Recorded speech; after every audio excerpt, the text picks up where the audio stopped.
अपने हाथों को उठाओ। सर्वशक्तिमान परमेश्वर, तेरी प्रेजेंस में आज तेरा वचन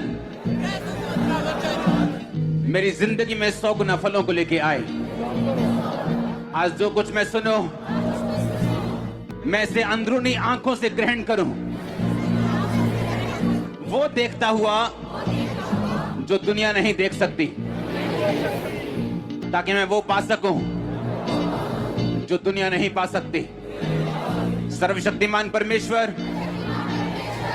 आज तेरा आत्मा, तेरा वचन मुझे छुए, मेरी जिंदगी में उत्पत्ति करे, पैदा करे उन चीजों को जिनके लिए मैं पैदा हुआ हूं। सर्वशक्तिमान परमेश्वर की आत्मा मेरी अगुवाई कर अपने धर्म के मार्गों के निमित्त, कि मैं उस पर चलता रहूं। तेरा वचन मेरे हृदय में बसा रहे और मैं 100 गुना फलों को लेके आऊं। आज मेरा तेरे घर में आना, तेरी हजूरी में आना, मेरी बरकत का, मेरे छुटकारे का, मेरी चंगाई का, मेरे पूरे परिवार के उद्धार का कारण हो, यीशु मसीह के नाम में। सर्वशक्तिमान परमेश्वर, मैं बाकी के समय को आपके हाथों में सौंपता हूं।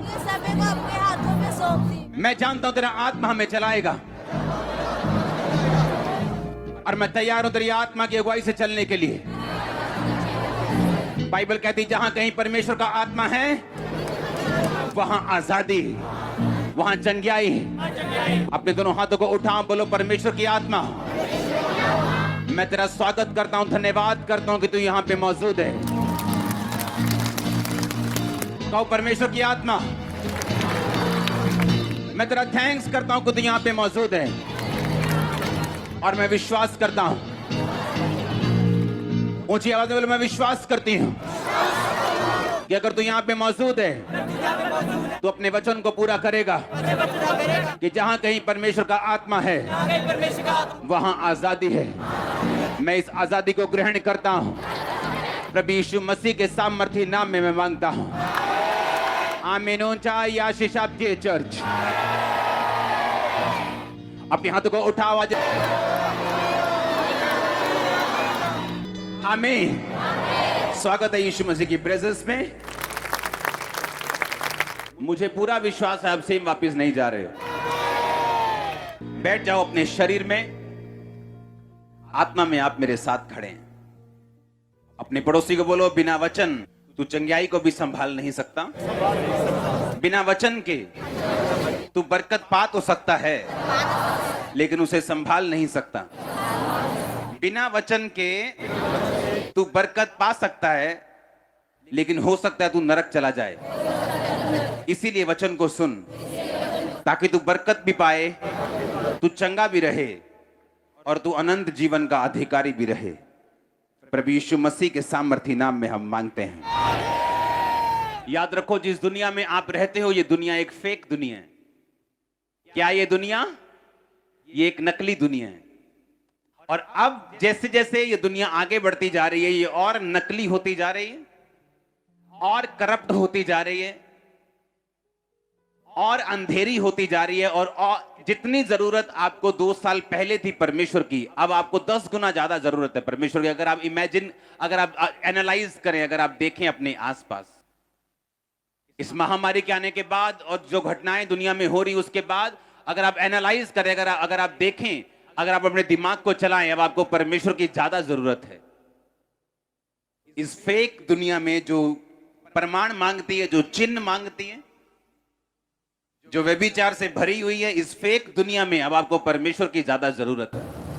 अब उतनी जरूरत है कि आप उसके वचन को इतना ध्यान से सुने और उस पर कान लगाएं, क्योंकि ये वचन पर कान लगाना और इसको ध्यान से सुनना, ये आपकी पास्टर की बरकत नहीं, ये आपकी बरकत का कारण है।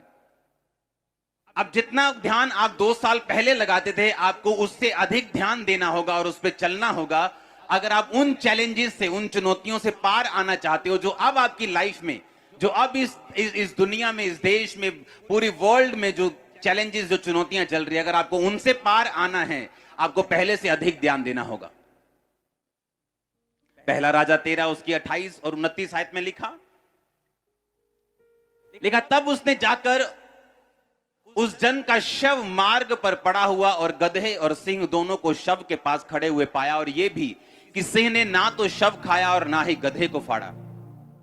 तब उस बूढ़े नबी ने परमेश्वर के जन का शव उठाकर गधे पर लाद दिया और उसके लिए छाती पीटने लगा और उसे मिट्टी देने लगा और अपने नगर में लौटा ले आया।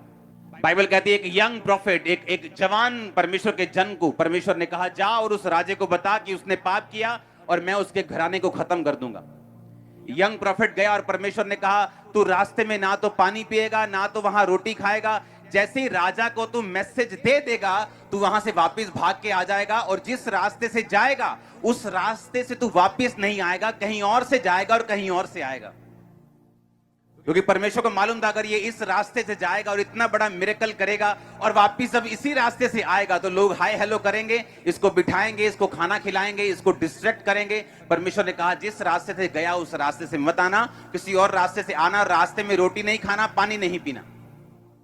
और बाइबल कहती है जब वो राजा के पास गया और राजा ने जब उस नबी को उसका मैसेज सुनकर गुस्सा किया और अपना हाथ बढ़ाया कि इसे पकड़ लो और मार दो, जैसे ही राजा ने अपना हाथ बढ़ाया उसका हाथ खड़ा हो गया, उसको लकवा हो गया और राजा को यकीन आ गया कि ये नबी परमेश्वर ने खड़ा किया। और राजा ने उस नबी की बात को सुना और नबी वापिस जा रहा है। लिखा है एक बूढ़ा नबी उसके पास आके बोलता है, कहता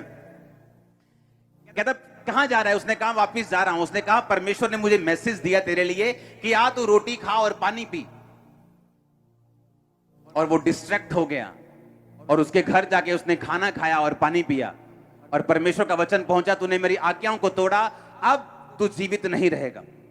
और वो रास्ते में बाइबल कहती जा रहा था, गधे के ऊपर एक शेर निकला, उसने उसको मार दिया। और जब वो बूढ़ा नबी आके उसको उसकी लाश को देखता है तो शेर ने ना तो उसको खाया ना ही गधे को मारा, और गधा उसके पास खड़ा था और जवान नबी मरा हुआ था। क्योंकि शेर जब भी शिकार करता है वो खाने के लिए करता है। शेर कभी भी शिकार नहीं करता अगर उसको भूख नहीं लगी, यहां तक कि अपने आसपास के जानवरों को वो छोड़ देता है, उन पे अटैक नहीं करता अगर उसको भूख ना लगी हो। और जब शेर को भूख लगती है वो तभी अटैक करता है। इस बात का यह सबूत था कि वो शेर परमेश्वर की ओर से आया और उसने उस नबी को मार दिया। अगर आप इसको अगली आयत को पढ़े, 29 आयत को, तो बाइबल कहती है उसके लिए वो छाती पीटने लगा। कौन सा प्रॉफिट छाती पीटने लगा उसके लिए? अरे उसने तो उसको मरवाया था, लेकिन बाइबल कहती है उसके लिए वो क्या करने लगा? वो छाती पीटने लगा। और जब लोग उसको देखते होंगे छाती पीटते हुए और यही सोचते होंगे कि ओ ये कितना दुखी है, ओ कितना दुखी है ये परमेश्वर का, देखो कितना दुखी है बेचारा, देखो कितना इसको दुख लगा है। और लोगों को यही नहीं पता कि यही इसका किलर है, यही इसका कातिल है और यही इसको डिस्ट्रैक्ट करने वाला है। आप एक ऐसी दुनिया में रहते हैं जहां कोई भी आपको डिस्ट्रैक्ट कर सकता है। जब तक आपकी आंखें, आपका दिमाग पूरी रीति के साथ, पूरी डिजायर, पूरी इच्छा, पूरे तन, पूरे मन के साथ आपका ध्यान अगर परमेश्वर के वचन पे नहीं लगा हुआ तो शैतान, बाइबल कहती है, आपको फाड़ने के लिए और खाने के लिए तैयार है। इसलिए मैंने कहा आप एक फेक दुनिया में रहते हैं। आप ऐसी फेक और नकली दुनिया में रहते हैं जहां आपको यह मालूम नहीं कि जिन लोगों के लिए लोग रो रहे हैं वही उनके कातिल हैं। आपको कुछ नहीं पता क्या हो रहा है दुनिया में। जो लोग देखते आए होंगे बोलते होंगे हो कितना दुखी है, कितना दुख लगा है इसको, और कितना रो रहा है देखो ये, लेकिन उनको मालूम नहीं कि यही उसका कातिल है। इसी ने झूठ बोला था कि परमेश्वर ने मुझे कहा आ मेरे साथ रोटी खा पानी पी, और उस जवान नबी को उसने मरवा दिया। और जवान नबी को मालूम था कि परमेश्वर अपनी इच्छा को ऐसे नहीं बदलता। उसे मालूम था बिलाम की स्टोरी को परमेश्वर ने उसे मना किया जाने के लिए, लेकिन वो अपनी इच्छा शक्ति से फिर गया। अपने ढीठ पुणे के कारण बार बार परमेश्वर को पूछता गया, प्रभु मैं जाऊं, जबकि उसे मालूम था प्रभु एक बार मना कर चुके हैं। उसे मालूम था ये परमेश्वर की मर्जी नहीं है कि मैं रोटी और पानी खाऊं, लेकिन पेट, लेकिन भूख, लेकिन शरीर की इच्छाएं, लेकिन वो अभिलाषाएं, वो शरीर की, वो आंखों की, वो जीविका की, वो पैसों की, उसको डिस्ट्रैक्ट कर दिया और वो मारा गया।